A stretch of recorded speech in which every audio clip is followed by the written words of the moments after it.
उपदेश तो भलत्या हाती झाला चित्ती धरावा, नये जाऊ पात्रावरी कवटी सारी सरळे नारळे, स्त्री पुत्र बंदीजन नारायण स्मरविती, तुका म्हणे रत्नसार परी उपकार चिंधीचे.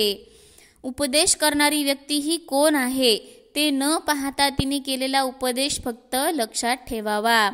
जसे नारळाच्या करवंटीच्या आंतील मधुर चवीचे पाणी आणि खोबरे खाऊन करवंटी आपण टाकून देतो, त्याप्रमाणेच पत्नी, पुत्र किंवा नोकर यांनी भक्तिमार्ग दाखविला तरी तो आचरणातच आणावा.